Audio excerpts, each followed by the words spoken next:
So இந்த வீடியோவில் volume profile பற்றி டீட்டெயில்டாக பார்ப்போம். வால்யூம் ப்ரொஃபைல் எங்கே இருக்கும்னா, சி லாங் ஷார்ட் பொசிஷன் போடுறீங்களா, இதுக்கு கீழே ஃபிக்ஸ்டு ரேஞ்ச் வால்யூம் ப்ரொஃபைல் இருக்கும். ஸோ இப்போ நீங்கள் நாளைக்கு என்ட்ரி எடுக்க போகிறீங்கன்னா ப்ரீவியஸ் டேக்கு வந்து ட்ரா பண்ணுங்கள். இப்போ இங்கே பார்த்தீங்கன்னா வால்யூம் ப்ரொஃபைல் எனக்கு என்ன சொல்ல போகுதுன்னா, பேசிக்காக இந்த பர்டிகுலர் ப்ரைஸ் ரேஞ்சில் எவ்வளோ வால்யூம் இருக்குன்னு சொல்ல போகுது. ஓகேங்களா?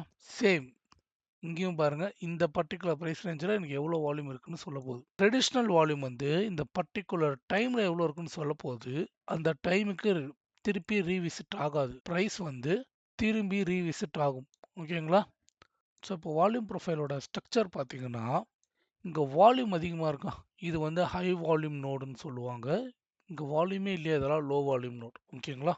ஸோ இது வந்து உங்களுக்கு வால்யூம் ஏரியா லோ, நடுவில் இருக்கிறது point of control and VAH. Okay, so இதெல்லாம் பேசிக்காக என்னன்னா சப்போர்ட் அண்ட் ரெசிஸ்டன்ஸாக ஆக்ட் ஆகும். ஓகே, இப்போ நான் வந்து நாளைக்கு ஒரு என்ட்ரி எடுக்க போறேன்னா இந்த சார்ட் எடுத்துக்கோங்க. ப்ரீவியஸ் டே ஒன்றே நான் ட்ரா பண்ணுறேன். எனக்கு மோர் வால்யூம் எங்கே இருக்குது பாருங்க, இந்த இடத்துல இருக்கு. ஸோ இது வந்து எனக்கு ஒரு சப்போர்ட்டாக ஆக்ட் ஆக நிறைய சான்ஸ் இருக்கு, சின்ஸ் இது ஒரு கேப் அப் ஓப்பனிங் ஆனதுனால. ஓகே, அதே மாதிரி இங்கெல்லாம் பாருங்க வால்யூமே இல்லை. இங்க எனக்கு வால்யூம் இருக்கு, பட் ஈவனா டிஸ்ட்ரிபியூட் ஆயிருக்கு, தெரியுதா? ஸோ பிளைண்டா போகாம ஏதாச்சும் ஒரு கன்ஃபர்மேஷன். இப்போ எனக்கு மார்க்கெட் பாருங்க ஆல்மோஸ்ட் வந்திருக்கு, ஆனால் டச் கொடுக்கல. ஸோ நெக்ஸ்ட் டே போறேன்.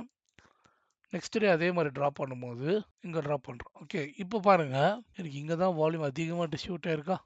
சேம் அதே மாதிரி இங்க வால்யூம் அதிகமாக டிஸ்ட்ரிபியூட் ஆயிருக்கு. கரெக்டா? இப்போ நான் பார்த்தேன்னா எனக்கு இங்க ஒரு ட்ராப் பேஸ் ட்ராப் இருக்கு. கரெக்டா?